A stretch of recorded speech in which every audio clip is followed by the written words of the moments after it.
Welcome back to the show where we run you through all the Dolphins news you need to know about. This first news story comes from the Palm Beach Post. Ryan Tannehill is one question Miami Dolphins answered in preseason.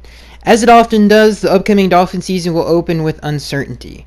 In a surprising twist, however, Ryan Tannehill is a beacon in those murky waters. In a comeback year, his viability is the one question Miami has answered about its offense this preseason, and there's no reason to expect anything less than steady, productive play when the season kicks off in 2 weeks. He went 11 for 16 for 115 yards and led 2 scoring drives against the Baltimore Ravens before exiting halftime Saturday night.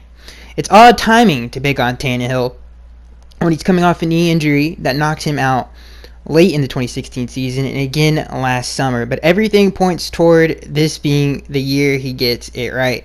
He never had a proven quarterback mentor as Adam Gase. He's never been more appreciated and respected by teammates, and the way he's played lately looks exactly what Miami wants out of him.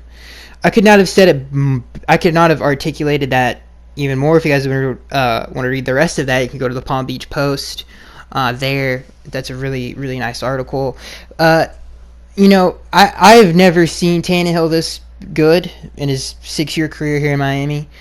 His control of the offense is ridiculous.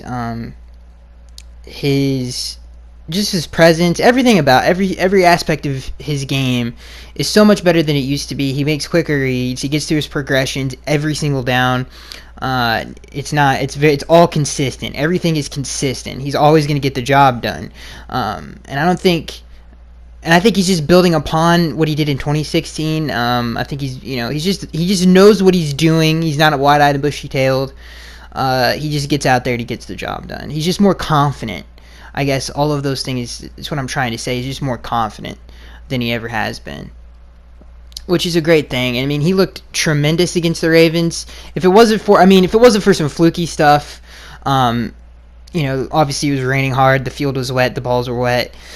So if it wasn't for him dropping a couple balls, then I don't even know who knows what the score might have been. And if he got a second longer on that last drive before halftime, he would have had a touchdown to Albert Wilson.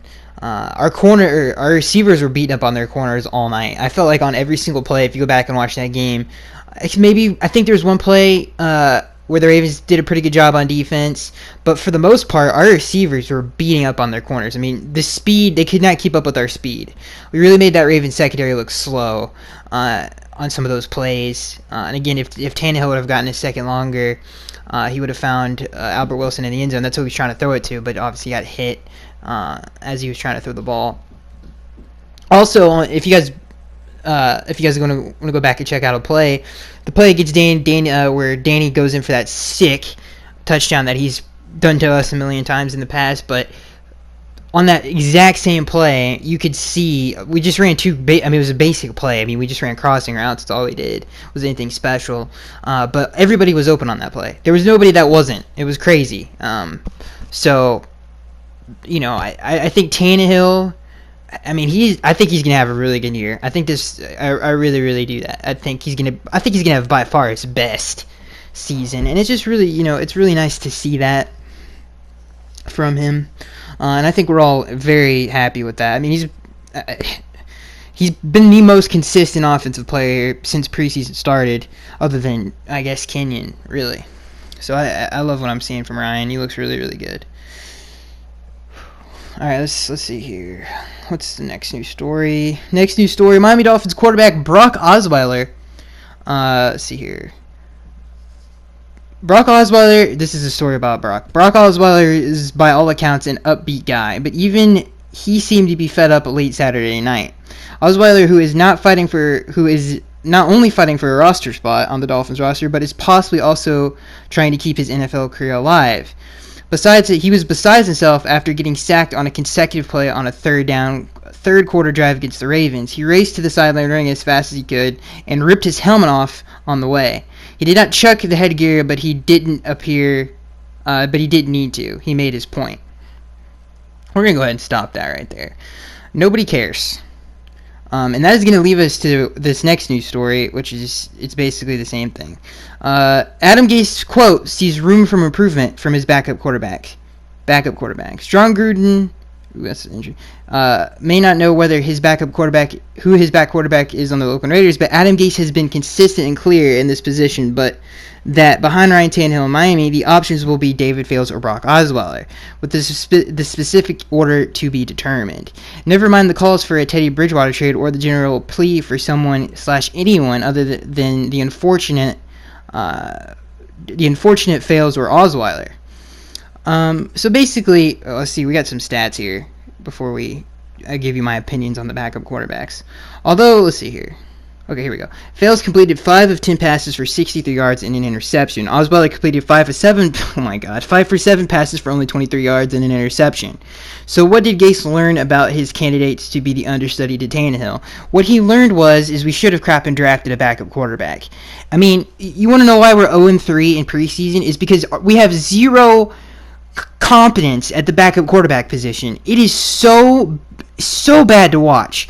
The sack that they're talking about that Brock Osweiler took, the first one he took, first of all, he had no business taking that sack. He had Rashawn Scott on a fly route wide open for a touchdown. His release is so low, he can't crap and make reads fast enough. He holds the ball way too long. He stares down receivers too much. Everything he does is bad. I mean, every single thing. It's honestly embarrassing. If David Fales was in on that play, it probably would have been a touchdown. Because he's just a better quarterback all around. His release is way quicker. His arm is better. He throws with better. He's more accuracy, touch. He actually pushes the ball downfield and takes chances. He doesn't stare down his check down receiver on every single down.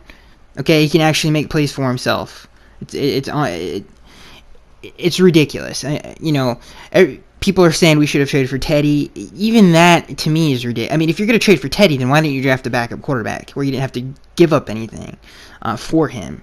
It just doesn't make any sense, dude. We really seriously dropped the ball on this one. I hate, you know what? Matt Moore did not have a good season last season. Nobody did for the 2017 Dolphins. For a myriad of just an array of different things went down that season. Obviously, we know this, right? But dude, I really miss Matt Moore. Like, I really, really miss Matt Moore. And this is just, I don't think I've ever seen worse quarterback play other than Chad Henne. Other than that, I don't think I've ever seen worse quarterback play. It's honest to God. It is. We are on red alert, ladies and gentlemen. This is ridiculous. It is so tough. It was so bad. First of all, it was so bad. By the time I was so mad. I was just mad that Tannehill stopped playing. I was just mad. I was like, okay, we just saw. I mean, he played very well. Very well. He made the offense. He was pushing the ball down the field. Obviously, completed the deep pass to Kenyon Drake. We were doing things that all of us fans want to see. Push the ball downfield. Get the ball out of your hands quick. Then we get to that. It's just honest to God. It's just bad. It's just bad. And it's sad. And of course, dude. I mean, it's not. We are in a very bad situation when it comes to the backup quarterback. In terms of people that we could sign, I would have already, dude. Well, I guess roster cuts haven't been hit yet. But in terms of people we could get, Studfeld from the Eagles, unless they keep him on the practice squad, he looks really good. He had a bad game against Cleveland, but he had a really good game against the Patriots. He looks like he could be a good developmental guy. Who else? Teddy, but I don't know if they're going to cut him. But if they do cut him, that obviously would be something we need to look into.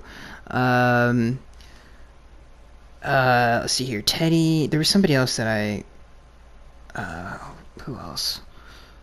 I guess that's it. Really, all I can really think of right now. I had somebody else in my head, but Joe Webb. He's really, really under the radar. Josh Dobbs. JT Barrett, maybe if he can't find a team. So some of those guys I definitely would take a look into, for sure. So, but yeah, I mean, obviously this needs to be resolved as quickly as possible.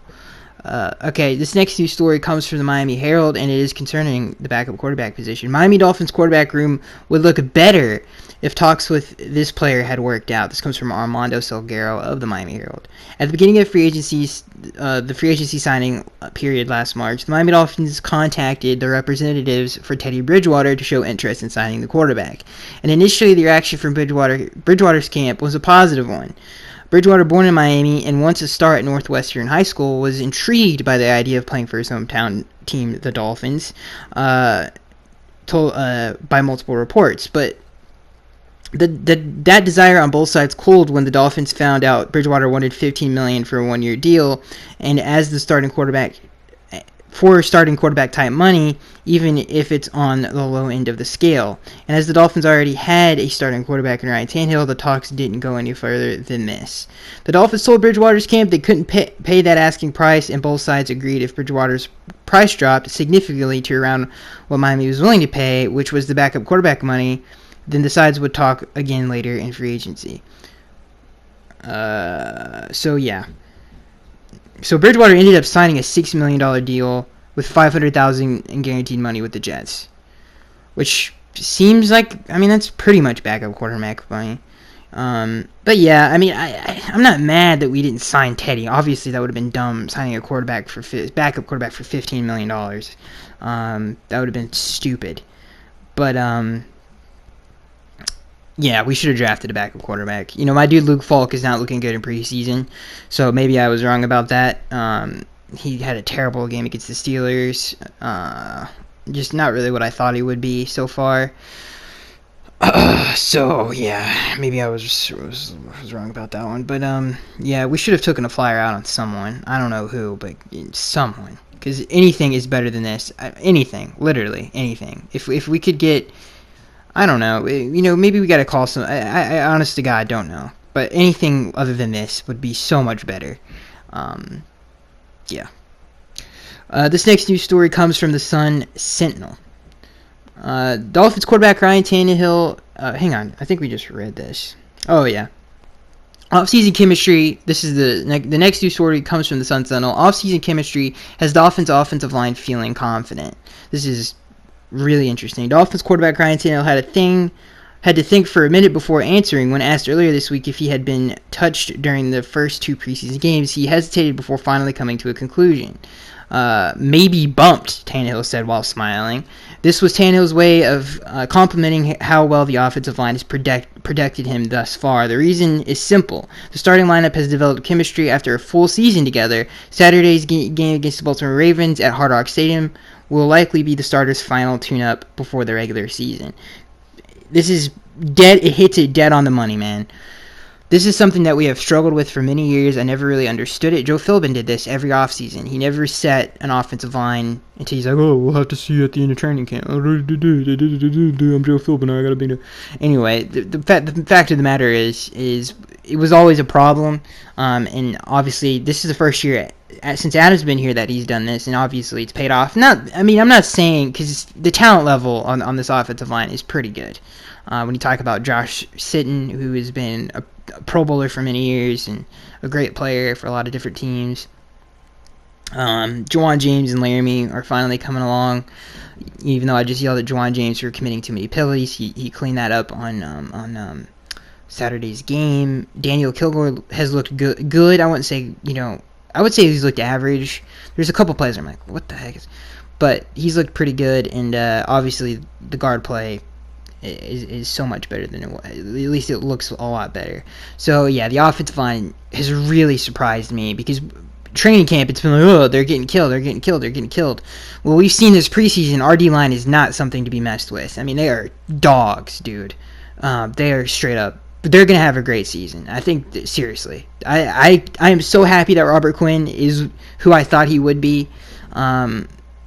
And I'm so happy that Cameron Wake he's like so happy right now. He's getting way more one-on-ones. Robert Quinn, if you cannot not double Robert Quinn. He should have 4 sacks in 3 games. And he played like a few snaps, for God's sakes. He didn't even play an entire game. This man should have 4 sacks in 3 games. So that should tell you how good he's playing. And and we're gonna talk about that here in a second. But so yeah, I guess the D line. It's because of the D line being so good, and it's so nice to see the offensive line play to that high of a level. This last news story comes from Pro Football Rumors. Jakeem Grant suffers a concussion during the Baltimore Ravens game. This is unfortunate news. I mean, obviously, we cannot, unless there's been a report since the last time I read this. I don't have it in front of me right now, but obviously it's very hard to judge when concussions and stuff of that nature. But yeah, he's looked really good so far this preseason. Hopefully he comes back strong. My dude got hit really hard on that play too. So hopefully he comes back healthy. It sucks. The news sucks. But that was all for the news today. There's not a whole lot of news to talk about.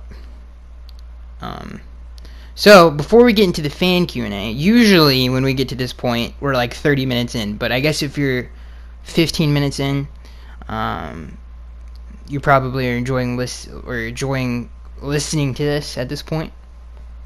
So I'm going to go ahead and give you some of my thoughts, even though I've kind of talked about it, glossed over it. But how good is Minkah Fitzpatrick? I'll give you my thoughts on the Baltimore Ravens game. I mean, how good is Minkah Fitzpatrick? Seriously, my dude is such a good player. He's so good, I don't even think about him. I love him so much. And I'm gonna be honest with you guys. I'm always one to point out when I'm wrong. I was really wrong. I thought Derwin James was the best safety by far. Well, not by far, but like I thought he was gonna be like I thought him and Minkah were gonna be really, really good, but I thought Derwin was the better of the two. So far from what we've seen, Minkah is leaps and bounds better than Derwin James. I mean, Minkah Fitzpatrick is special. Like, he's legitimately a special player. I mean, I cannot express the love I have for this certain player. Just because, I mean, hey, like, it's been a while since we've had a first-round pick be that good that quickly. And it's just really nice to see, man. We really nailed that pick. And just makes you feel good, man, as a Dolphins fan. Obviously, Robert Quinn, we already talked about. Tannehill's still looking like a straight-up beast. Kenyon Drake looks really, really good, which is nice. We didn't have that many penalties. Another thing I really noticed that's really freaking me out, one thing I really liked is Matt Burke. Now, I don't know if he listens to the show or not, but for some reason, he's smart enough to know that, hey, every time we play zone, we all go full-on we're not here anymore, and people are just running free. Our players, for some reason, cannot execute zone coverages very well. He realized that. We played tighter man-to-man. That allowed our D-line to get after allowed the D-line to get after the quarterback because it buys them more time to rush the passer. It makes obviously, like I just said, it makes the quarterback hold on to the ball, makes it very hard, obviously makes throws tougher. There's a reason why Brady, the greatest quarterback in NFL history, struggles against man-to-man teams as opposed to the Steelers, who are a zone blitz team, right? Because every time they play the Broncos, who are the no-fly zone, they're man-to-man, hey, we're going to rush 4 people, that he struggles against that because it's hard to beat that. You have to beat me. Now, outsmart me. You have to beat me man to man. It dumbs down the game. It's more simple. And yeah, it just makes the game way more simple than it usually is, which is good. Which is a good thing when you have a lot of really, really good athletes. And we do. We have a lot of young athletes on this team. So I like that adjustment a lot, and I noticed that early on. When Lamar Jackson came in, and even when RG3 was in there, we really struggled to defend the read option, which is, dude, it's 2018. This is not 2012. This isn't 2011. We should not be struggling to guard the read option, but we do still, which really worries me because guess who we play In week 1, we play Marcus Mariota. Obviously, they're going to run a lot of read option plays, a lot of zone reads. So that's going to suck if we can't get it together. But one thing I really did notice, we played if Lamar Jackson wasn't playing, if we didn't have some freak athlete at the quarterback position, we would have won that game. Because we played a really good defense. We played really good man-to-man defense. When we switched to zone, we struggled a lot. Like, we really, really struggled. The reason we switched to zone is because Lamar was running all over our defense in man-to-man. There was a lot of third downs that they would not have gotten if it wasn't for Lamar Jackson's legs. So that's something Matt Burke's going to have to fix when we play the Titans in week 1. He's going to have to figure out who's going to be. Just spy Jerome Baker. Now, on the read option, I would probably. Last year when we played Cam Newton and we played Alex Smith, when Chris Harris was in there, when Charles Harris was in there, we did a way better job at defending it, so I would make that adjustment. But he's going to have to make some kind of adjustment and tweak the defense, because he should take this as teaching tape for week 1. Because we're going to play an athletic quarterback who, people forget how fast Marcus Mariota is. This man had an 88-yard touchdown rushing in his career. He basically took it end zone to end zone. He's just as fast as Lamar Jackson, if not faster, and he's definitely faster than RG3. So that's something that we're going to have to figure out. But in terms of Bobby McCain, I thought he had a very good game as well. Sonoris Perry continues to surprise me a little. Obviously, the offensive line played way better. Albert Wilson has looked really good. Danny Amendola, obviously looking like Danny Amendola. Mike Gesicki got his first catch as a Miami Dolphin, and that was man-to-man defense. They had nobody on the field that can match up with Mike in man-to-man. I think it was like a zero man blitz of some kind. I can't remember what it exactly was, but Mike is such a big body. I don't know. He had like some 5'10" corner on him, and that was obviously easy money. Even if the corner had good defense on him, there's no way that Mike wouldn't have caught that ball. So, and if Mike didn't trip, he probably would have either had a touchdown or even gotten a lot more yards on that play. So Mike looked really good. I loved the way the offense played. Straight up, I loved the way the offense played. I love the way the defense played. I thought the defense looked really good. Kiko Alonso had a good game, although he had one play that really I was scratching my head. But the pass rush looked really good. Jordan Phillips looked like a straight beast. He looked really, really good. That's the Jordan Phillips that we wanted, that we drafted out of Oklahoma. I felt like the D-line played tremendously well. And I felt like the defense played really well, too. I thought that man-to-man adjustment was obviously there's something that we should have done earlier on. As my shut my door works. Sorry about that. So, yeah. I liked what I saw on many different levels. I thought the starters looked really good. The defense looked fast and athletic, and the linebackers looked a lot better. There was a couple plays, like some of the runs that got busted out with the first team unit, where I was like, yeah, that was a good play by you guys. There was a lot of misdirection, and our defense is they're so fast to the football that sometimes some of that misdirection stuff can get us. Like the end around to Chris Moore, that got us. There was a couple like trap plays in the middle. Some misdirection things were going on there. So that's something that we're going to have to... I actually can live with that kind of stuff, because that's something that the Seahawks always struggled with. Good defenses that fly around to the football struggle with that kind of stuff. I don't care. Like, I'll concede that for everything else. So, and the whole Minkah Fitzpatrick in the slot, Bobby McCain on the outside, it did not look so bad. Minkah is so good that I like the lineup, and I like the way it looked for the first time since preseason started. So, yeah, I overall just loved the way the starters looked. And everything else that happened after that was backup quarterbacks being terrible. What else? I felt like we just really didn't... obviously we didn't game plan for Lamar Jackson.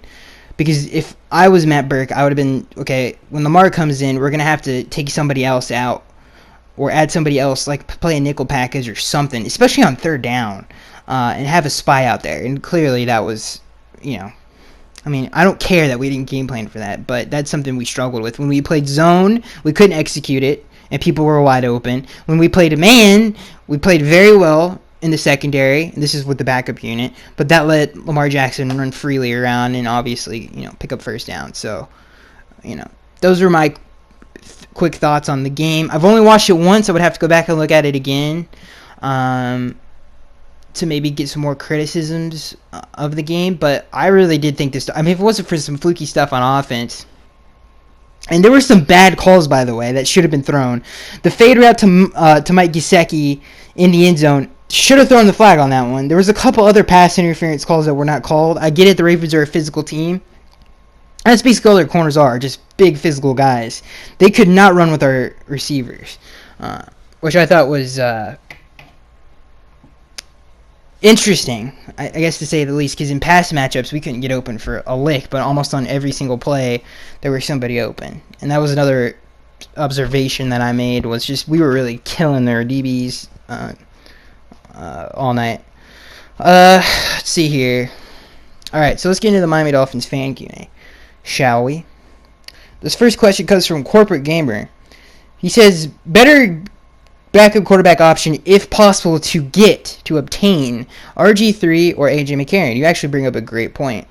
Between RG3 and AJ McCarron, RG3 for sure. He's more of a playmaker, and I think he's just as good as a pocket passer as AJ McCarron. Brandon says, I know you're not high on Matt Burke, but what are the possibilities that we use 3 safeties by dropping TJ in the box and using him like a linebacker and letting Minka and Rashad roam?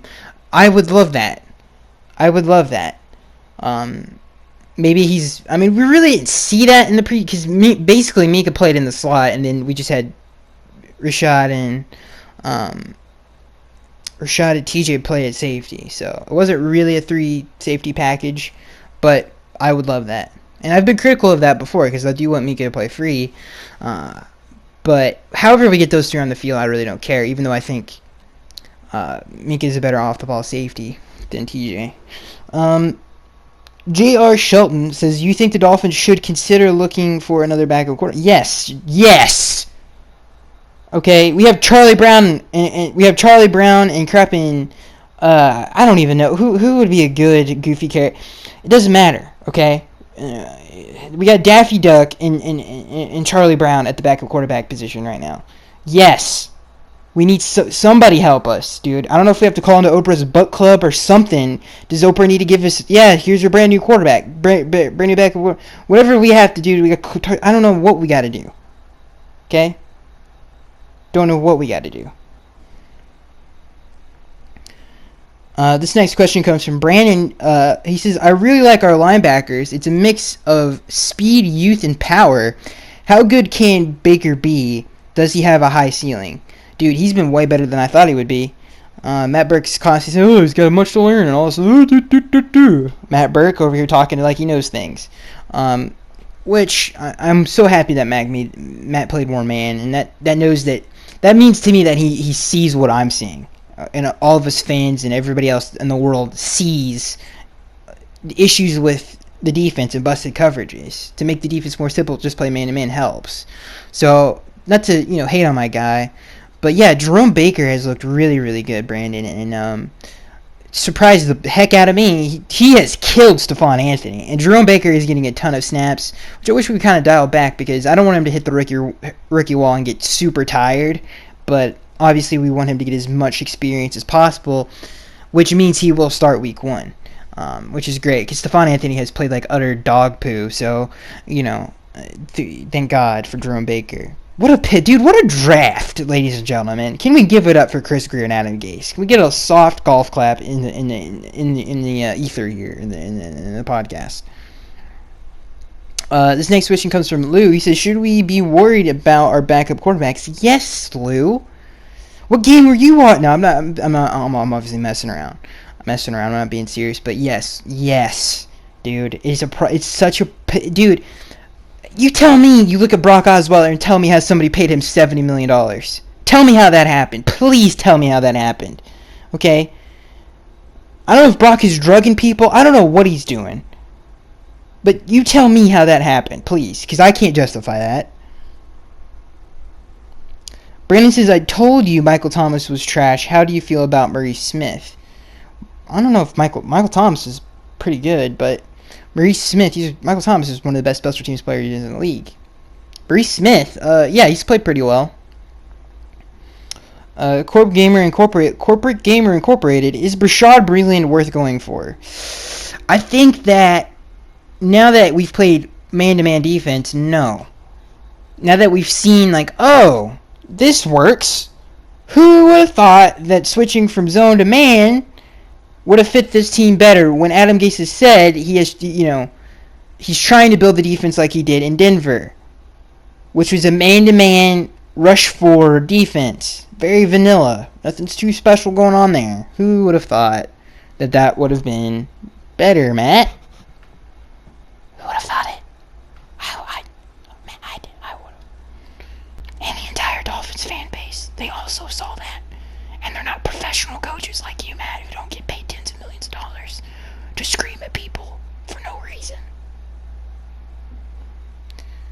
All right, this next question comes from. I lost my place. This next question comes from. So yeah, corporate. No, I do not think Bashaud Breeland is worth going for. To answer your question, Brandon says I personally feel Bobby.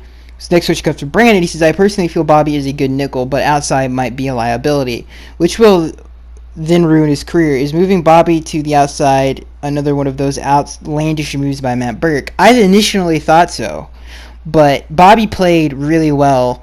And I forget that he's the number 2 corner sometimes. So he's not even going against the team's 1. He's going against the team's 2. And Bobby is he's definitely talented enough to do that. And he's also an outstanding slot corner. He reminds me a lot of Chris Harris from the Broncos. He reminds me a lot of Chris. He's probably not as stout as Chris. I don't know if he's as good as an open field tackler as Chris is.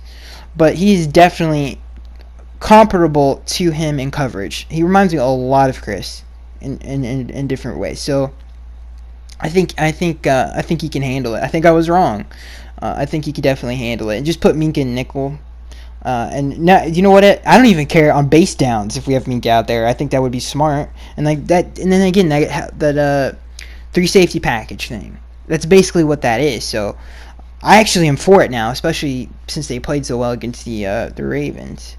And if it wasn't for quarterbacks scrambling, their third down conversion rate would have been much worse with RG3. Let's see here. This next question comes from. So, do I think it was an outlandish move to finish the question from Brandon? Do I think it was outlandish? No. I think I've been proven wrong on that point.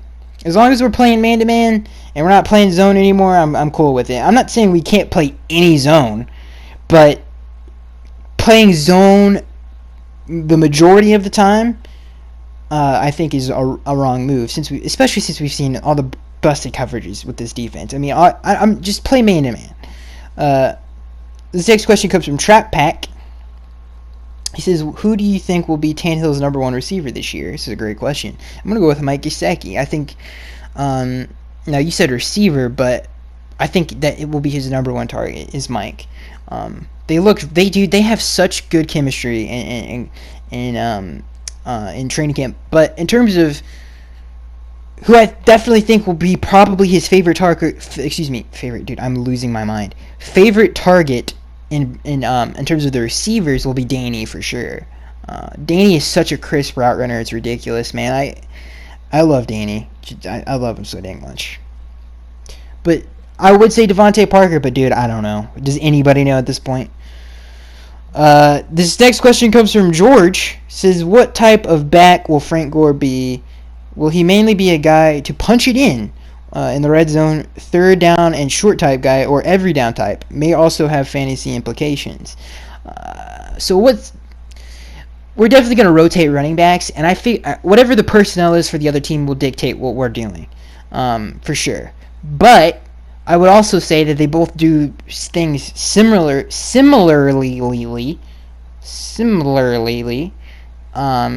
and they both do things very well, especially Kenyon and Frank when it comes to pass protection and stuff of that nature, that I think you'll just see them in various different situations. I don't think Frank is going to be stamped to one certain thing. But I definitely think he will be our closer. I definitely think he will be our goal line back. Those kind of things I think will suit Frank more than Kenyon. But I also don't think... I think it'll be a fluid thing. I don't think you'll see certain running backs, because they both do things so well in all phases of the game that when they're in the game, the defense isn't going to go, oh, they're running power here. Oh, they're running to the outside here with Kenyon. Oh, they're passing here because we have a receiving back in. That's not going to happen with these two because they're so versatile that you don't know what we're going to do. So when we play action, you're going to bite on it. When we, fake it to someone and throw it to the running back, you're going to bite on that too. So I think that's what we're going to... It's just going to be more of a fluid situation, George. This next question comes from Brandon. He says, do you think Jakeem will flourish this year? I have always been high on his speed, but speed only goes so far in this league. Yes, I think he's going to have a good season. I think you're going to see a lot of big plays from Jakeem. People forget about Jakeem. He's a really good run after the catch receiver too, Brandon. So he's going to get a lot of opportunities in the short passing game to take some balls to the house, because all he's got to do is make one guy miss and he's gone. Douglas Ward says... This question comes from Douglas. He says, I think we really need Devontae Parker to be a part of this receiver core this season. If he goes MIA again this year, it might be the difference between a 10-win season and an 8-win season. What are your thoughts on this? And thanks for the podcast. Great question, Doug. I would agree with you if Mike Gesicki wasn't on the team. I really do believe Mike can destroy a defense by himself. Because he's such a matchup nightmare. And we have other... When you look at the Patriots offense, you're like, dude, they have a bunch of quick little fleas. Why are they so good? Because they have a 6'10". He's obviously not really 6'10", but a crapping barbarian for a tight end, who just is nobody can guard this guy, right? Mike Gesicki is our Gronkowski. So if we do have a bunch of slot receivers, they're obviously not all slot receivers. Most of them can go deep, but we all have a bunch of smaller people out there. We have somebody who can also dominate, win one-on-one situations, use his body as a shield. We have that in Mike Gesicki. So we don't need a traditional X receiver who's 6'4" and is Calvin Johnson or Julio Jones or somebody like that, because we have Mike. And I am that high on him where I think he is capable of such things. So I would agree with you, Doug, but I think Mike is the wild card when it comes to this. And if Devontae clicks and we have Mike on the team, that's going to be something that obviously going to be a problem. This next question comes from Trap Pack. He says, should we keep Minka in the slot since he played well there? Dude, Minka will do anything well. But I do think Bobby on the outside might be the move. Just because... Like I said, I forget sometimes that he's going to be playing the second best receiver. So, yeah, I think that is going to be the move.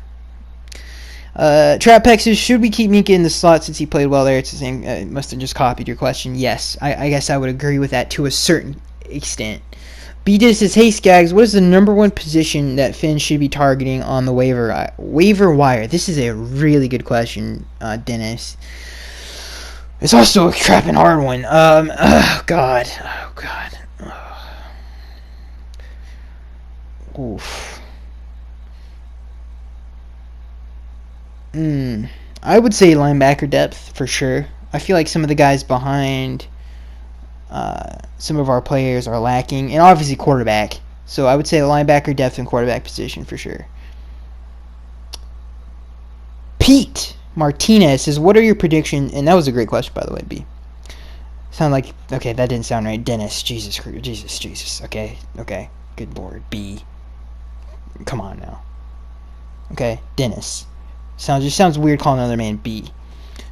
And that's no judgment on your part, dude. I'm just saying, it sounds weird. That was on me. I was on you. Pete says, what are your predictions on Derrick Henry's stats week 1? I'm more worried about Marcus running it than I am Derrick running it. So I couldn't really tell you. I feel like if Marcus gets going in the running game, then that's going to open it up for Derrick Henry. But if we can somehow contain Marcus, I think we're going to have a good day on defense. Trap Pack says, do you think we'll have a tough time playing the Titans in week 1? They didn't look good against the Steelers. No, they looked terrible against the Steelers. Marcus is not looking good, and I don't know why, but Yeah, I don't think that's something that we're getting like, yeah, that's why, so they're gonna suck in week one. I don't think that's not how I would look at it, but I think it's gonna be an interesting matchup for sure. I think if we could just contain Marcus, we'll have a good day on defense. But our defense has shown in the past. When we talk about Cam Newton, Alex Smith, some of the other athletic, Ryan Fitzpatrick, and good to God, I don't even, he might as well be Voldemort in the Dolphins community. I mean, we shall not say his name, Ryan Crappin Fitzpatrick. It's a crappin' bane of our existence. But yeah, we struggle with that athletic quarterback. So that's the only thing I'm really concerned about against the Titans. Dane says biggest takeaways from our dress rehearsal. I did a little segment on that, so those were my biggest takeaways. But obviously, I listed those for you, Dane. Brandon says, does our front office know that all of our backups are trash? I don't think it's necessarily that our backups are trash. I think Lamar Jackson is an exceptional athlete. And I think, like I said, when we played zone, everybody was open. When we played man, locked up, Lamar Jackson ran it for 20 yards down the field. Like, that's something that we struggled with. If we told, as coaches, I think we coaches in the NFL, as coaches, like I'm a crapping coach, coaches focus too much on motivational things, when really what a coach's job is just to prepare your players the best way they possibly can for a game. Just the fundamentals, just how to play the game the right way, how to execute, how to win. That's what a coach should be teaching you. And I feel like that's not emphasized enough in some coaching staffs. I think the Patriots are a perfect example of that. They just coach football. They don't coach mind games. They're not, psychiatrists, for God's sakes.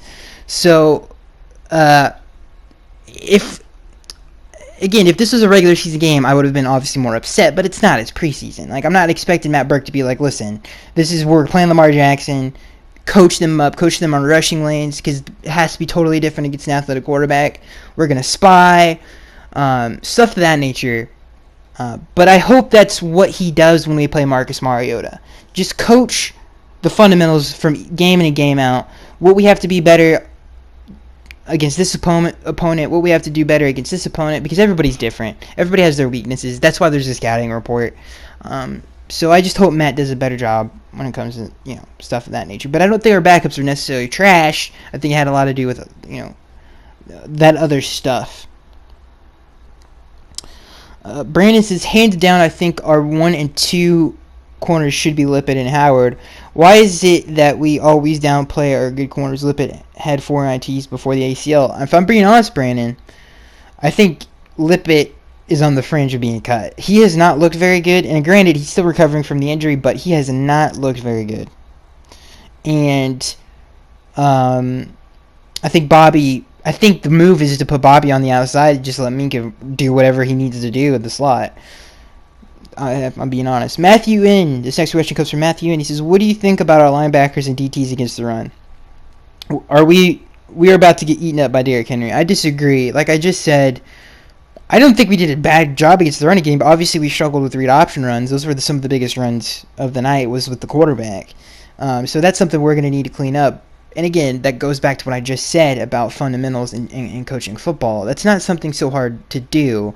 If you're trying to be some kind of motivational, philosopher out here, I'm going to blow this kid's mind here in about 2. No, dude, you're a coach. You just coach football. So that's something that I think Matt needs to focus on a little bit more. This next question comes from Trap Pack. He says, what positions do we need to improve at? Oh, man. Backup quarterback. That's definitely been the biggest one so far this preseason. And again, I would say depth at linebacker. Stephon Anthony is not doing it for me. Chase Allen's not doing it for me. Nobody basically in the backup. Terrence Garvin, longtime NFL player. I'm probably not how you say his name. Former Seattle Seahawk, has played better than Chase Allen, Paul, all of those players, and he didn't even look that great. So, yeah, I would say linebacker depth would be a big issue. Trap Pack says, what positions do we... Oh, okay, I just answered that one. Jonathan Vega says, if we lose this year and get a top pick, I believe we should get either the quarterback from Oregon or skill position, because this draft is bad when it comes to quarterbacks. I would also like to get Greedy Williams The DT from Houston, what do you think we should do? I would say if things go to all ball sack and ball sack hair, depending on what happens. Again, I don't know. I couldn't tell you, dude. But let's say we go 1-14. Yeah, we need to get a quarterback, and I would get Drew Lock at some point in the draft. If he falls to the second round, thank you. I think Drew Lock's going to be a good player. But I don't think any of that's going to happen. I think Tannehill's going to kick so much tail this year. Everybody's going to just be crying. Dude, I cannot wait for people to eat crow. Oh, I cannot wait. This next switch goes from Brandy. He says, thank you so much. You didn't know how much you miss something until it's gone. But how do you think until we get tired of Vontae Parker and his issues? I think we're already tired of that. I don't know what you're talking about. You missed there. I don't know how to. I understand that. Gamer says, do you think we the next Browns? LOL. Ryan Drake did a pretty good job. Do I think we the next Browns? No. You just said our quarterback is doing a great job, and our running back's doing a great job. Our offensive line is doing a great job. You think that's the crapping hallmarks of a 0-16 football team? I'm not mad at you, gamer. I'm mad at everybody else who's like, oh, they don't watch our games, dude. It's clear they're crap and ignorant. You don't watch that team and go, yeah, that team's gonna crap and go 0-16. No way. There's just no way, dude. We don't have Chris Hogan and Deshaun Kaiser and Cody Kessler as our quarterback. Okay? Luis has described this game in one word.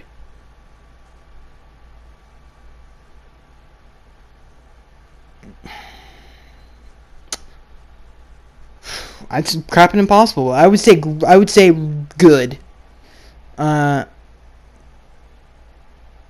Because the starters played really well, but the backups obviously did not. But that was a tough question, dude. I actually had to think about that. Alright. Then, by the way, thank you guys. You guys asked 38 questions. Yeah, 38. Solid. And again, thank you for your support. Please spread the word and support the channel in any way you possibly can. It helps out a lot. And I really appreciate all of you. Let's see here. I lost my thing, had to reload, and I have to scroll all the way down again. This next question comes from Brandy. He says, do you really like our offensive line? Yes, I think they're doing really well. Corporate Gamer and Corporate says, why do we keep losing preseason games? Backup quarterbacks suck. Winley Vertus says, should we sign Matt Moore? It's kind of too late for that, but God, I miss him. Corporate Gamer Incorporated says, who should be our starting kicker?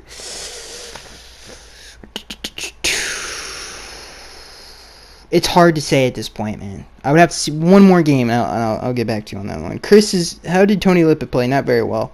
Luis says, how did Tannehill look? Really good. Brandon says, why haven't we seen Balaj? That's a great question. That is a great question. Can somebody tell me that in the comment section below? Did he get hurt or something? What is going on with that? Luis says, Chippo says, I don't see us doing well this season. I hate to say it, but all the quarterbacks and the coach need to be replaced, and the defense is terrible. We need a complete overall. They will be lucky to win 6 games. Now, I don't know when you asked this question, but I don't know how you say our defense looked bad. They looked really good. They had a lot of sacks for a defense that didn't even play an entire game. And if the Ravens quarterback had to play an entire game, trust me, they'd be really hurting after that game. I thought our defense looked really good. I thought our offense looked good if it wasn't for, obviously a slippery ball. So yeah, I disagree with you.